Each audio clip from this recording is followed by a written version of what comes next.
sing praise, praise, praise, praise, praise for the journey of awakening. Everybody sing praise, praise, praise, praise, praise for the journey of awakening.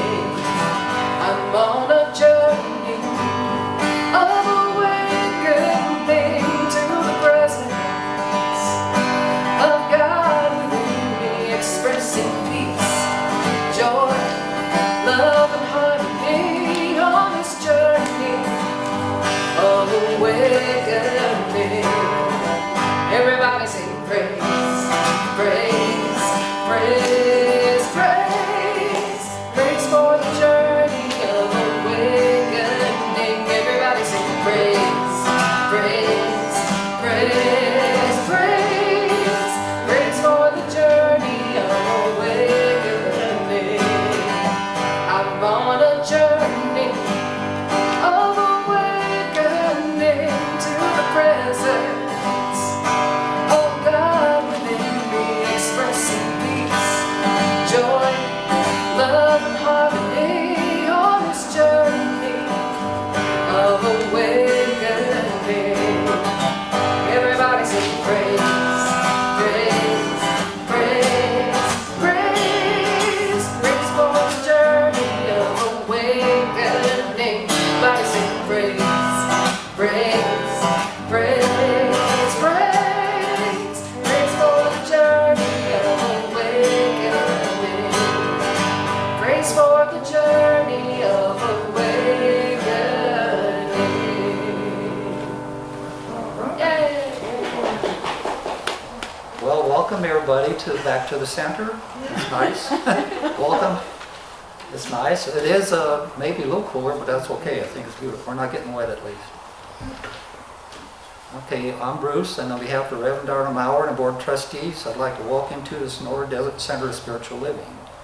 Wherever you are and wherever you are in your spiritual path, you are truly welcome here to be validated, supported, and encouraged to be all you're meant to be. Our vision statement, which I like, is love in action every day in every way. We express this love by learning the principle of the science mind. So if you go to the back of your program, you'll read along with me. I believe there is an infinite intelligence operating throughout the universe. I believe this intelligent power is only good. I believe this intelligence expresses as me. I believe through my conscious use of this power, I create my life happy, healthy, and complete. And so it is. Okay. Well, we'll thank everybody that helped set this up, and Heather, thank you for coming in and getting everything going also. Really good. Good to have, well, actually nice to be in here. I don't think we have new visit people. Are you a new person? Oh, I'm new. Brand new. Yeah. I'm late. Yeah, that's okay. You're fine. Let's go with the announcements.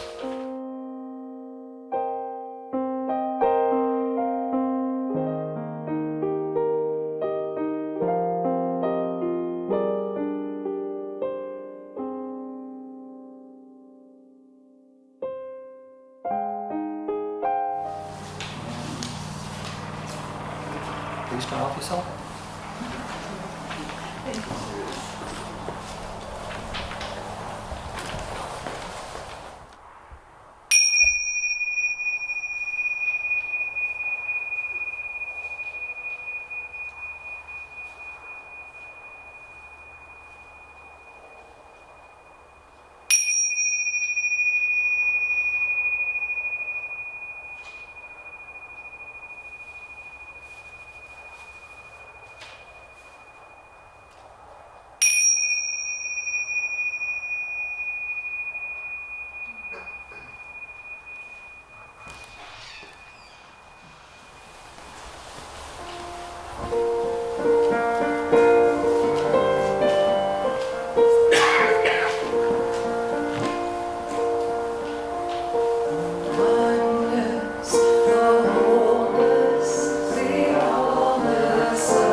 morning.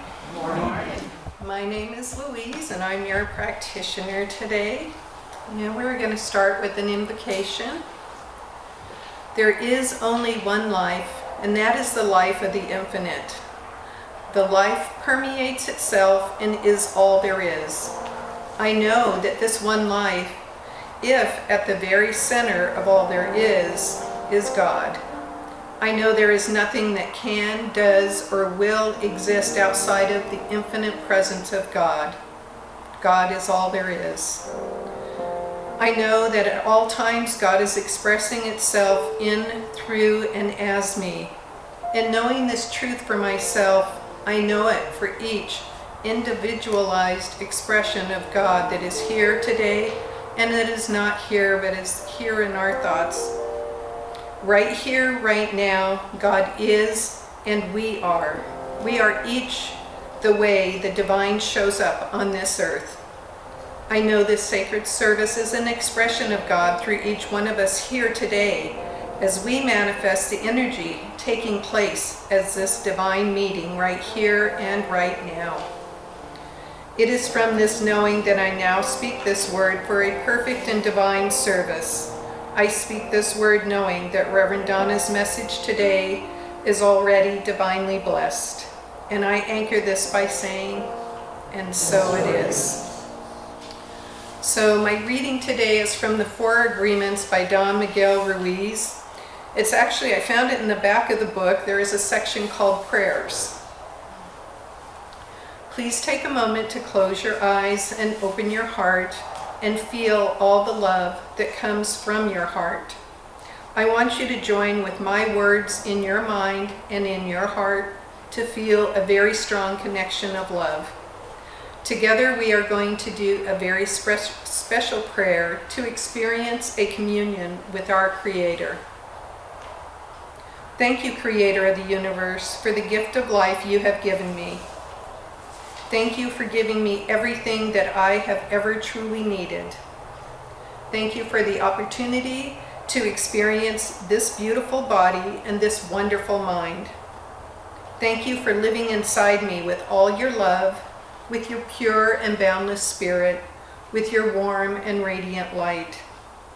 Thank you for using my words, for using my eyes, for using my heart to share your love wherever I go. I love you just the way you are, and because I am your creation, I love myself just the way I am. Help me to keep the love and peace in my heart and to make that love a new way of life, that I may live in love the rest of my life. Namaste.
This day, Spirit, thank you for this day. Thank you for this day, Spirit. Thank you for this day. This beautiful, this beautiful day.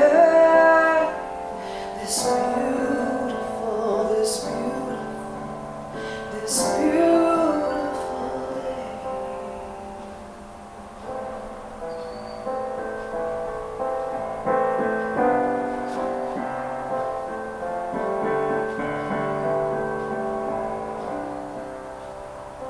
Thank you for this day, Spirit.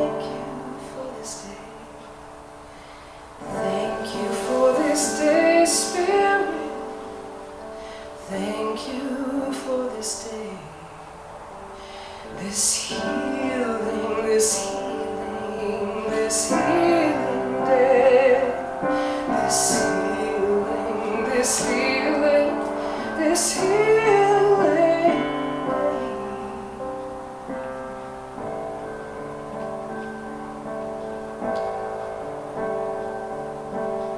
Thank you for my friend's spirit. Thank you for my friends. Thank you for my friend's spirit. Thank you for all my friends. My wonderful, my spiritual friends. My wonderful, my wonderful, my wonderful friends. Thank you. Thank you. Thank you.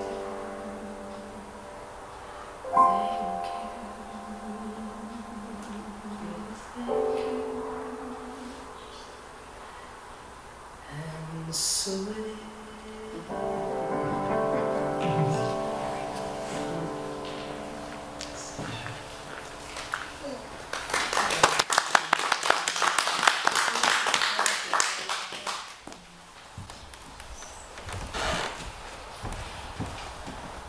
What a beautiful treatment of that song. Yeah. Wow. Very much. We're so lucky. Thank you for Heather. Good morning. Well, I really love being over at the Oasis because it's so absolutely beautiful outdoors. It's really kind of nice to it's like an old friend get back to the sanctuary. So I'm just praying that the time is coming that we can move here back in here permanently. I just pray for that time. And I do want to let's give Wanda and Bruce an incredible hand.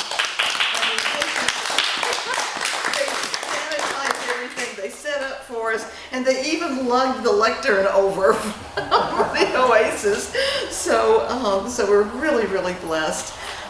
Thank you, and thank you, Gray, and all the people that come to help make our Sunday service successful. Even if we're a small group, we're powerful. We're very powerful. So next week is Practitioner Sunday. So today I'm going to finish up my part of our theme for the month, which is awakening. And if you think about it, all this week we've been looking at ways that we can move toward a greater spiritual awakening to everything that is and to our true selves. And we began by looking at the process of change by William Bridges, where he says to start with the end, the ending where change is happening, and then we move into transition on how we process change, and then the beginning, which is after we've gone through that process and we embrace the new way of being. So if we understand that that's a process, we are able to resist less and see things as an adventure more. And that to me is one of the steps of spiritual awakening. And then we looked at the fields of consciousness that were defined by Marcia Sutton and Michael Beckwith. And we looked at the kingdoms, the kingdom one of uncertainty, which is what Michael Beckwith called the to-me play, the to-me stage, where we see ourselves as powerless. And it's really a victim stage. And then we also, the next kingdom is the kingdom 2, is the kingdom of dominion. And that's the by me stage, when we begin to give up our victimhood and recognize that we have power and take some of that power back. And then, of course, the kingdom 3 is the kingdom of freedom. And that's when we start to realize it's not just me, that this power and presence is working through me as kind of a partnership. And then finally, the kingdom of absolute freedom. And that's where we feel absolutely no separation. It's not God and me, it's God as me. So we looked at those, and then last week we looked at some of the changes that we could expect on this journey. We talked about looking at and seeing life as it is rather than as it isn't, which most of us see life as it isn't. But when we move into that place where we can see life as it is, then we start to see all of the connections. And those connections show up in a myriad of ways. And it moves kind of in this thing that is even beyond connection. And that's really to see that there is only one at work in our lives at all times. We start to have these intuitions and intuitional guidance that if we follow, some beautiful things can happen. We also start to see the incredible, meaningful coincidences. And you can't have as many as we start to have following this path and call it a coincidence. I mean, there really has to be something at work. There has to be a response from the universe that we can actually feel and see. So today I've chosen as my topic, walking in the light, because I think that's what we are doing when we are enlightened or walking a path toward enlightenment. It is living in this world of duality, of pairs of opposites, knowing that all of this is God in expression. And I have to tell you, I have taught that from about, 40 years plus. But I tell you sometimes that there's a cosmic plop. That's what I call it. It's like you do something forever and forever and forever, and you think, my God, I know this backwards and forwards, and then all of a sudden it goes from here to here. And you think, whoa. And I had one of those this week. I had one of those. Everything I have been teaching for the last 40 years, it went from here to here. And I got goosebumps. Because I was listening to a podcast by Rabbi David Ingber, and he's in New York. He's at the Ramamu synagogue. He's a wonderful man. If he knew us, he'd be one of us, you know. And if I were in New York, I'd be at his temple. But he referred to a statement in this podcast from the Upanishads, and those, of course, are our oldest written record of a spiritual anything. And what he quoted was, "One unbounded ocean of consciousness became light, water, and earth, and the three became many. In this way, the whole universe was created as an unbounded sea of consciousness unfolding within itself." And he said that after he read that, he spent hours, days, weeks, maybe even years seeking to have this experience of oneness. He was obsessed with oneness. He would think about it when he woke up. He would think about it when he went to bed. He'd think about it all day. And he said it was just imperative to him. And he did have those experiences of oneness. But then one day he began to question his Jewish religion, and he wondered why the emphasis in the Torah was on the second letter of the alphabet, a bet, which has the numeric value of 2. Why didn't the Torah emphasize the first letter of the alphabet, Aleph, with its numeric value as 1? And it's a question that's been asked by Jewish scholars throughout the ages. I mean, because there's so much into the Midrash and all those different things that they study every single word and what is the true meaning. So why is the Torah talking about 2 and not 1? And the answer is that at the core of the Jewish tradition is the notion of a partnership. At the end of the book of Genesis, after God has completed all of his work, there is an indication that the work must go on, and it must go on through God's children. So Rabbi David says, God invites us in as partners. Creation takes 2. Creating the world takes 2. An Aleph that doesn't go through the root of 2 is not a true Aleph. It's not enough to say, I am the Lord your God. I have authority, power, and knowing. But I am the God that leaves room for you. Because you and me makes we, and we make the universe. So that was the plop. Here it is, from the Jewish perspective, the answer to the paradox that everything is whole, perfect, and complete, and there is work to do.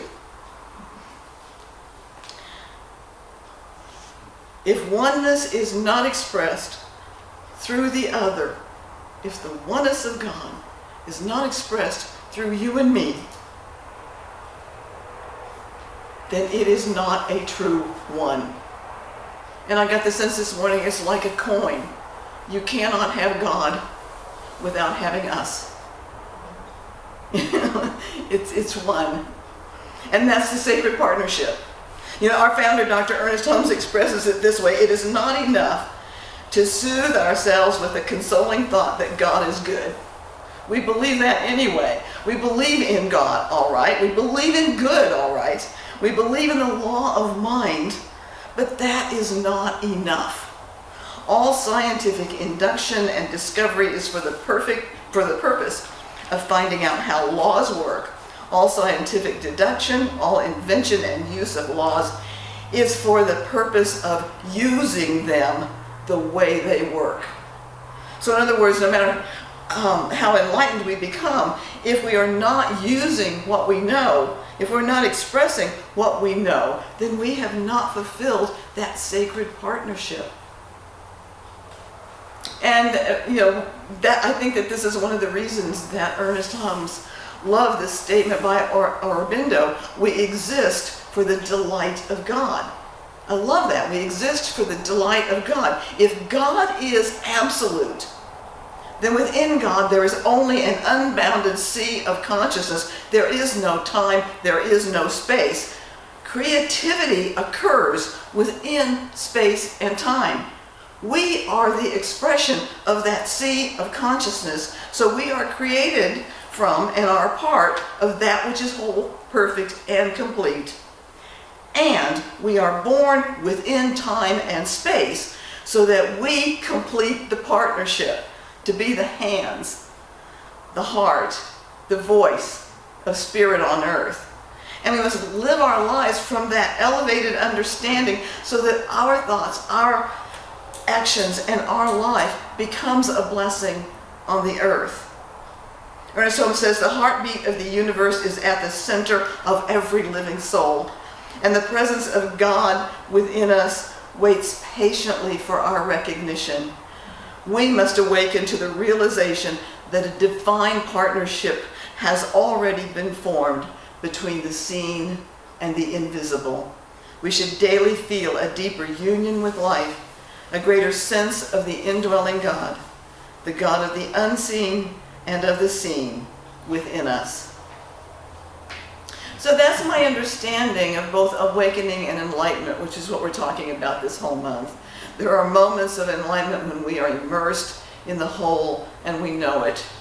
And there is the process of awakening, as each morning we consciously set our intention to express the attributes of God, of love, truth, beauty, peace, wholeness, joy.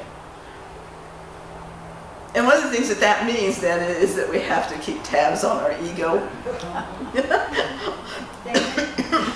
My wonderful practitioner, she was actually Ernest Holmes' practitioner too, so she was pretty cool.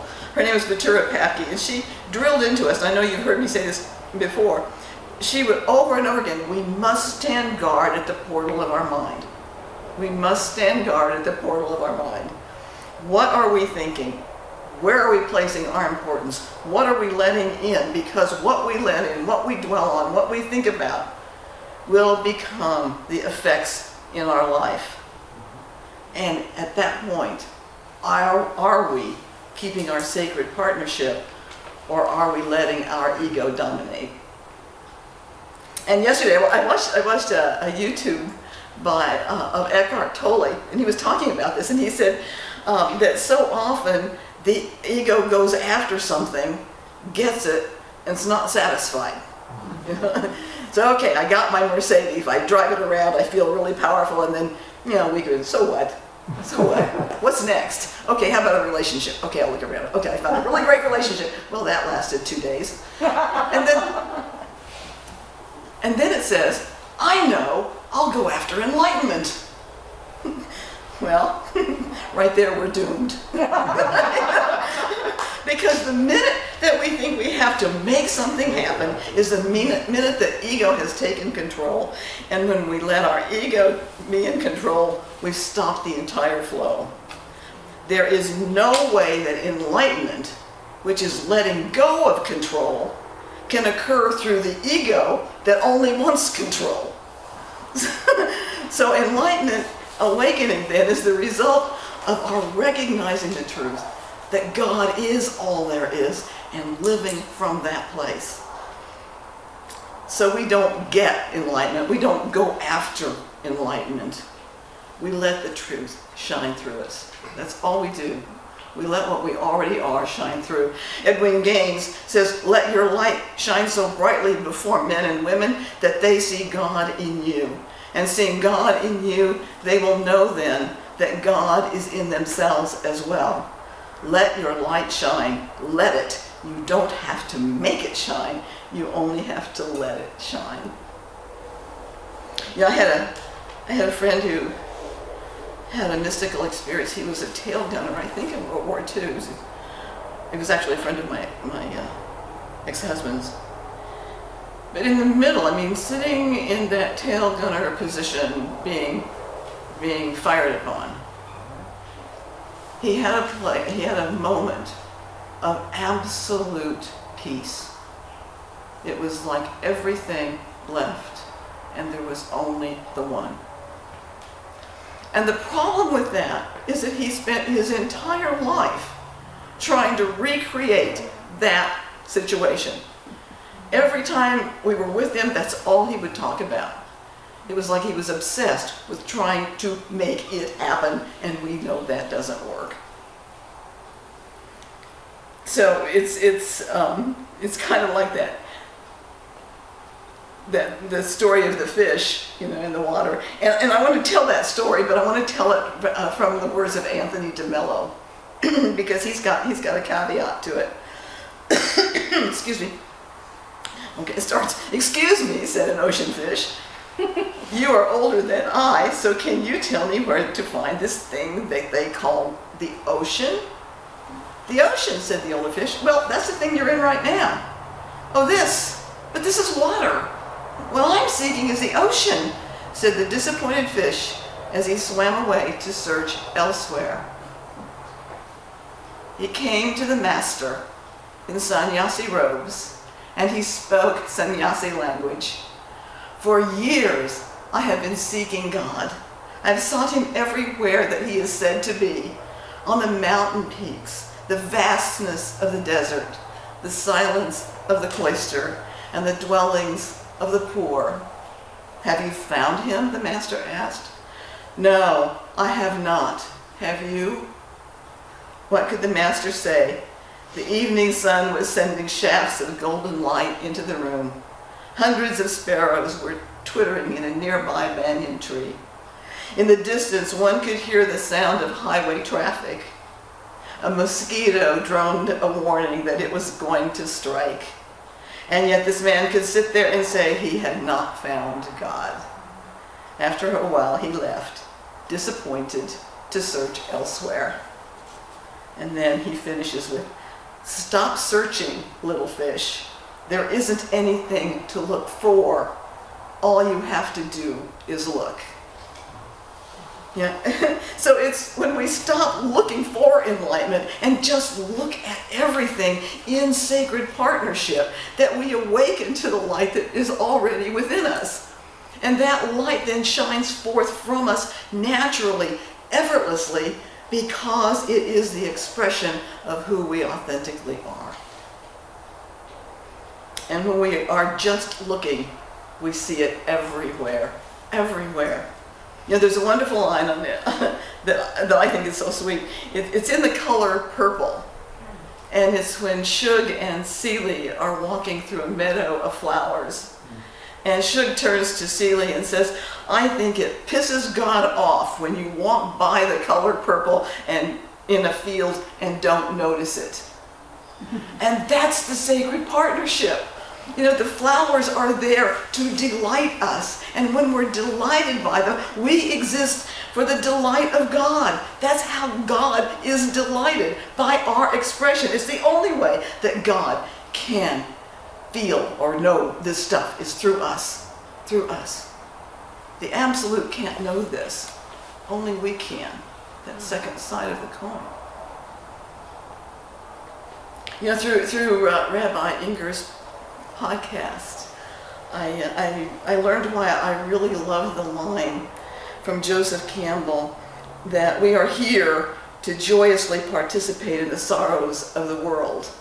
And I remember Reverend Peggy asking, how can you participate joyously? You know, but we are here to bring our laughter and our tears, our joy and our sorrows into full expression.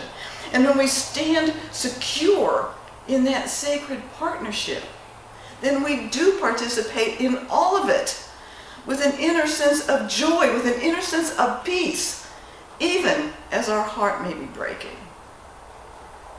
Ernest Holmes says, I do not think we should make such a claim to divinity that we forget that we are human, for our humanity proclaims the creativity of the divine.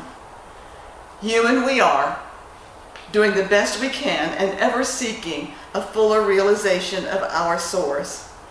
Our experience is filled with laughter and tears, singing, dancing, praying, and exulting, and sometimes falling into the depths of despair.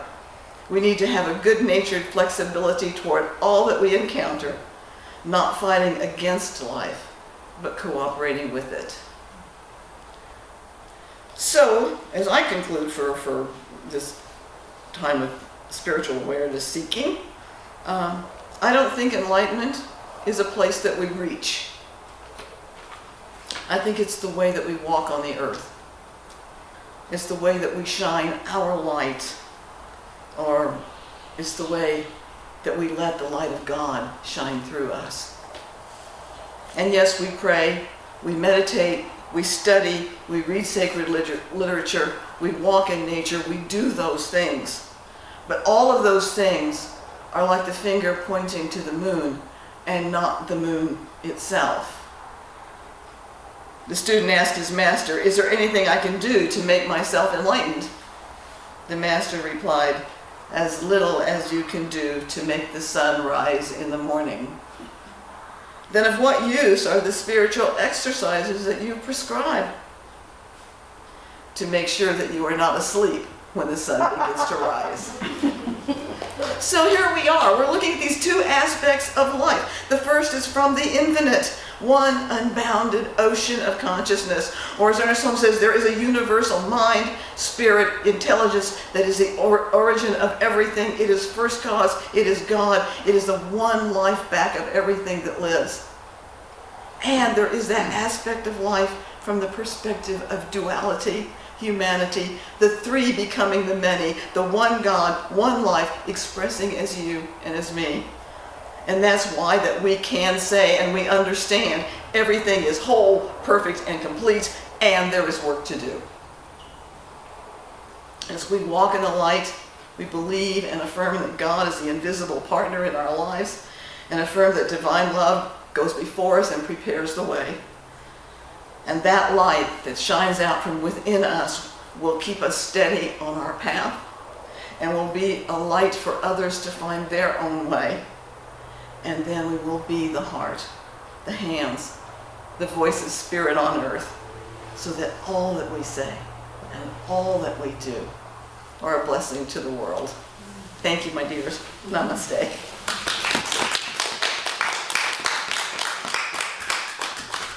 I think I know what song you'd like to Just did a couple ideas, you know. Thank you.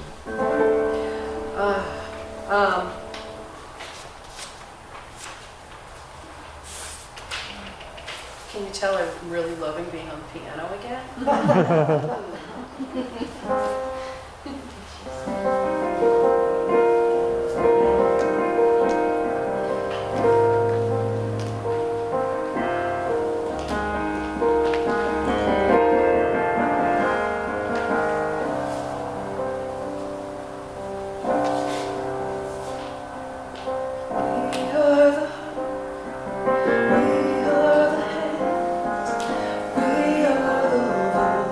Of spirit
My gift goes forth to heal, prosper, and bless all that it touches. It is evidence of my conviction that God is the source and substance of my supply. I share generously of my good, knowing that it returns to me, multiplied abundantly, and so it is. And so we just take this moment to close this service out in prayer, knowing that we are indeed the hands, the heart, and the voice of Spirit on the earth. That there is one divine mind, one power and presence, and expresses uniquely as each and every one of us. And this power and presence responds to the consciousness that we send out. So this day I speak my word for anyone experiencing any kind of a challenge, that right where that challenge is that power and presence of God. I speak a word of healing for all that is going on in the world, to see an end of this pandemic and a new beginning of joy and laughter once more. I speak my word for our center, knowing that this is a learning curve as we move into new ways of, quote, doing church, and that we find there is an adventure in that leads us to new ideas that prosper and fulfill us. I'm so very grateful to be here this morning with my spiritual family, and to know indeed we are truly blessed as I send these words out to that law of mind in to do its perfect work as we say together, and so it is. Thank you.